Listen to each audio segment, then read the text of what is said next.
Tesla investors, get ready. The next 2 to 3 years, even the next 12 months, is going to be absolutely insane with robotaxis. Now that we got the initial launch, day 1, I think today, the recording of this video is day 4, it's slowly, and then it's going to be all at once. We are not ready for the scalability. In this video, I'm going to go through some calculations, how crazy that's going to be, as well as some interesting developments that even Elon Musk agrees to about the robotaxi that we are not ready for. That's why I'm saying get ready. Some of you guys will say, man, I've been ready for the past 5 years. Well, guess what? The next 5 years, you're going to wish that you were more ready. That's what I'm going to say. So let's get down to it. Smash the like button. Hit subscribe if you haven't already. Let's go. Starting off with Dan Ives. Now, you guys already know how I feel about Dan Ives. The guy flip-flops fat more than a fish out of water with his price targets. He chases the stock up and down, changing his stock price all the time because of that. And the most recent Elon Trump thing, I kind of lost more respect for him going all out and, not really praising Tesla and, saying things that weren't true about Tesla. That kind of brushed me the wrong way, but it showed his true colors. And then once they made up, like we guessed on this channel too, he acted like nothing happened. Bruh. It was the most funniest thing ever. But anyways, when he talks sensible and factual and things that make sense, I like to mention it on this channel, which in this video, he talks about something very interesting. Take a listen. I thought it was extremely smooth, everything we saw, not just from a safety perspective, maneuverability was way impressive. I thought actually better than even Waymo coming out of the gates. I mean, Frank, going in, I thought it would be an 8 out of 10. I think it was a 10 out of 10 relative to our experience, 2 15-minute drives that our team had. And I think the other thing is that this is just the start, because I think a year from now, 25 to 30 cities, it speaks to this $1 trillion autonomous valuation that we believe alone will be for Tesla. Now, unlike many of us that didn't go to Austin or didn't get invited to Tesla's Robotaxi, Dan Ives was a +1. I think it was for Herbert, if I'm not mistaken, on day 2 or day 1, I'm not too sure. But he test drove it, and he even said in this video that this launch was a much better launch than Waymo's, which was much better than expected and a very good sign. But the most important thing that he said, he's saying that next year, in 2026, robotaxis will be in 25 to 30 cities. Now, I think it's going to be a bit more than that. I think by end of this year, I think Tesla could be up to 15 cities if everything goes well. I'm thinking maybe 10 at the bear case, 20 at the bull case, 15 in my base case. I think 15 does make sense depending how it goes in Austin. But in the worst case scenario, in my opinion, I think 10 would make sense. I know Elon and Tesla did mention LA is loading as well. So I do see this happening. And if Austin is looking very good, I'm pretty sure Dallas and Houston and San Antonio and other cities in Texas is going to be awakened as well. Just a 10, 15, 20 in these cities until they can really scale up. Because remember, slowly and then all at once. Because right now it's based on safety stuff. But here's the very important things. Right now in Austin, there's 100 Waymo vehicles operating. Tesla only has 10 right now on day 1 for testing wise.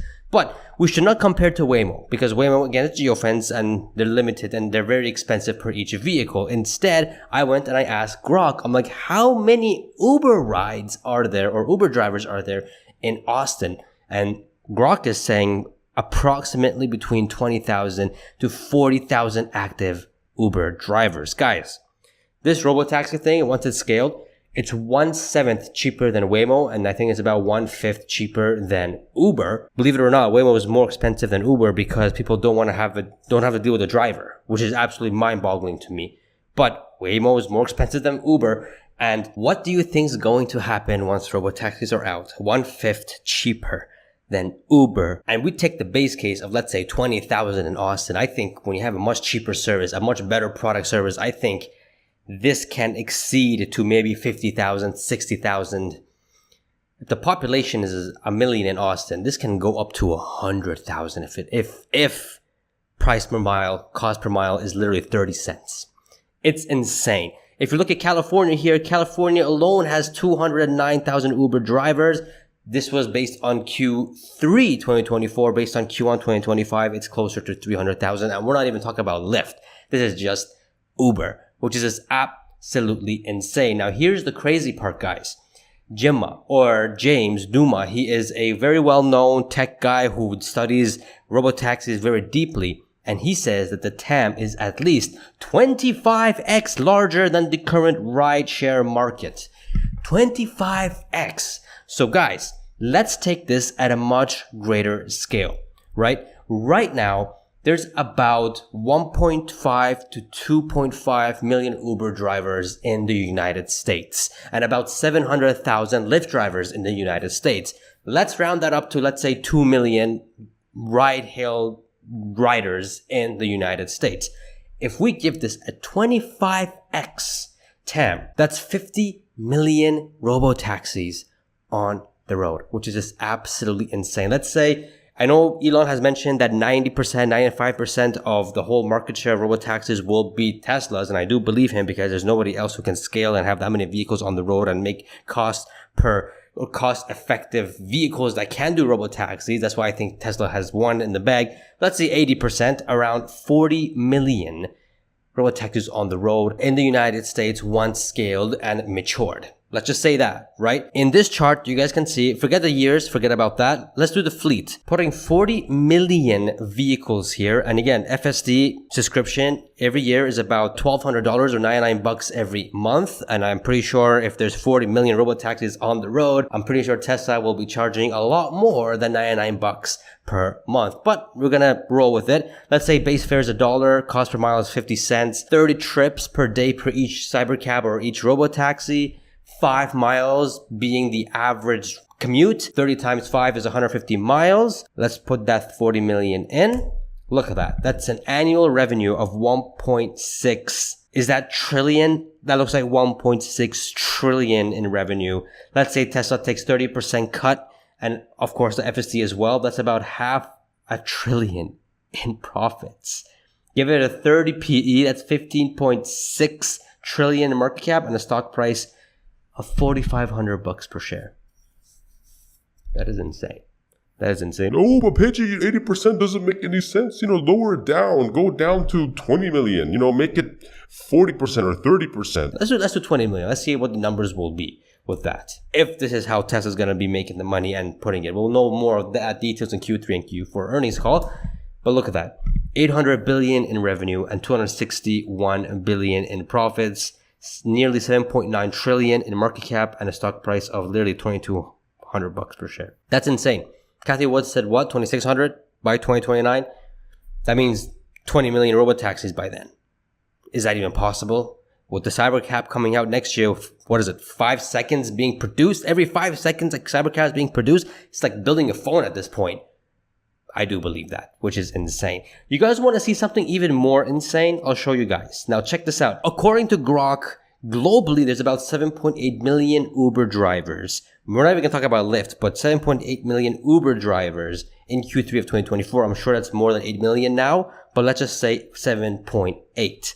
Let's do 7.8 times 25 TAM. That's 195 million robotaxis worldwide, excluding third world countries and other countries that don't have Uber in it. Let's just go with this number, okay? Because this is a very, very big number. And we won't say that Tesla will have 90% of this. No, we'll say Tesla will have 50% of this.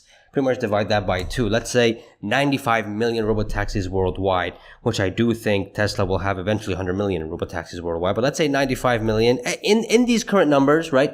FSD prices has not changed. Cost per mile is still 50 cents, all this kind of stuff. Bro, these numbers are getting ridiculous. Nearly 3.8 trillion in revenue and profits of 1.2 trillion. A stock price over 10,000 bucks per share and a market cap of 37, trillion. That's just insane just for robotaxis alone. Now, will we actually see 95, 90 million, 100 million? I do think so we will. Eventually, maybe in 2040 we will see that. 2045, 2050. Because car ownership will go away once robotaxis are on the road and no one needs to have to worry about it. I've stressed this a lot so many times on this channel that car ownership is not going to be a necessity in the next 10 to 20 years. We're already seeing it now with the newer generation. They're not even getting their licenses because there's Uber and Waymo and Lyft to go from point A to point B. Commuting is so much easier. What do you think is going to happen when once robotaxis are there and they're 1/5 and 1/7 the price? It's over. That's what I'm trying to say. It's over and we are not ready. That's what I'm telling you guys. You all need to be ready and a little bit more patient for this thing to actually take place and happen. It's insane. It's absolutely insane. We all need to just be ready. I'll buy more stock as I can. And here's the thing. It's not just me seeing this. Many people who are in it, in this Tesla community and being an investor who are studying this since 2020 and prior, we see this happening. We know by the year of 2030, things are going to look a whole lot different than what they are now. The day one started on June 22nd, and it's going to continue getting crazier and crazier as we keep going forward. Now, Yaroslav here, who works in XAI and is pretty much in the tech world, writes this: I think people undervalue the Tesla's Robotaxi event. It took 10 years to go from 0 to 1 Robotaxi. And because Tesla's approach scales easier, I bet 1 to scalability, that's what N is, will be much quicker than Waymo's. Launch in Austin is pivotal moment for personal transportation. And I couldn't agree more. And as well as Elon Musk with a bullseye emoji. 100%. We are going to see the scalability of this thing. Now, it may not happen next week. It may not happen next month. It may not happen the month after that. And it may not happen this year at all. But a year will come, which I don't think we're too far away, that everything looks good. We have approval everywhere. The AI is 99.9999999% good to go. Awake the robots. The awakening has started. And then we're going to see cybercabs everywhere as well. We're going to have this. This is coming. And it's going to be an overnight thing. That's what I'm trying to stress on this channel, on this video. And of course, I've been mentioning this many times on this channel as well, that this will be an overnight thing happening. Snap of a finger, anyone with a Tesla that have good hardware for can add it to the Tesla fleet, not just in the US, but in China, in Europe, in the Middle East, wherever it's approved and good to go. And then by the year of 2050, it's going to be the norm. And there's going to be hundreds of millions of robotaxis on the road. I agree. Now, here's the part that gets me really excited here is that Tesla VP Finance says Robotaxi is a new revenue stream. I expect to see a new revenue profit line in the income statement this Q2 earnings report, if not Q3 for sure. We already, as you guys can see, Sawyer Merritt, 424, 24, 20. These guys are taking hundreds of rides even till today. So it's not going to contribute too much to the bottom line or top line, but I do expect them to have this as a separate line in their income statement going forward. And Sandal here, who works in the VP Finance, says our newest revenue stream. Yep, it's amazing. It's absolutely amazing. The last thing I want to show you guys here is that you guys may think like, oh my God, Waymo is already out there and doing all these things. And I've already made so many videos about how Waymo is they're fucked. Is what I'm trying to say. I'm so excited. And Uber and Lyft. Here's Elon Musk talking about why LiDAR doesn't work and why sensors is the right way to go. Just listen. I'll come to Waymo because even though they only have about 700 cars, they obviously are on the market. They're in Beverly Hills all over the place. It's a proof of concept. They've got 28 cameras. They've got LiDAR and radar. You've had a different approach. 8 to 9 cameras and the neural network. Why do you feel that is going to be the equivalent in terms of safety profile? Oh, I think it'll be better. Why? Because the way that the road system is designed is for AI. It's for intelligence, biological neural net, and eyes. That's how the whole road system is designed. So what will actually work best for the road system is artificial intelligence, digital neural nets, and cameras. And we also have the microphones so the car can hear emergency vehicles and that kind of thing. Right. You are going to have the microphones to hear the you need to hear. That was a question. Right. You need to hear a fire engine or a police car. Yes, exactly. Right. But that's how the whole road system is designed. It's not designed for shooting lasers out of your eyes. And what we found is that when you have multiple sensors, and they tend to get confused. So do you believe the camera or do you believe the LiDAR? Mm-hmm. And if you get confused, that's where that's what can lead to accidents. So we used to have, for example, radar in the car, but we found that the radar and the camera would sometimes disagree, and then you don't know which one to believe. So it wasn't about expense, it was just about... No. And there you have it. Do you guys need me to say anything else? I think Elon explained it perfectly here. LiDAR is so stupid. I was surprised to learn that LiDAR or Waymos have 29 cameras and 11 different sensors. What the heck do you need for almost 40 different things just to self-drive? Tesla only has like 8-9 cameras. That's it. And it's doing much better than Waymo. It's insane. and it's scalable and it can't be geo-fenced and it's cheaper. Like it's a game over. It's game over. If you guys ain't ready, be ready. And if you guys want more analysis, Bloomberg, from out of all flippant news outlets and mainstream media, drops this bombshell about Tesla surpassing Waymo by next year. Not by twofold, threefold, more than a tenfold, more than a 15-fold next year. It's mind-blowing, and I'm sad because it's these news that don't allow us to buy Tesla on the cheap anymore. But they're waking up and it's happening. Check it out, guys. You won't be disappointed. Subscribe, guys. Become a channel member, and I shall see you guys in the next video. See ya.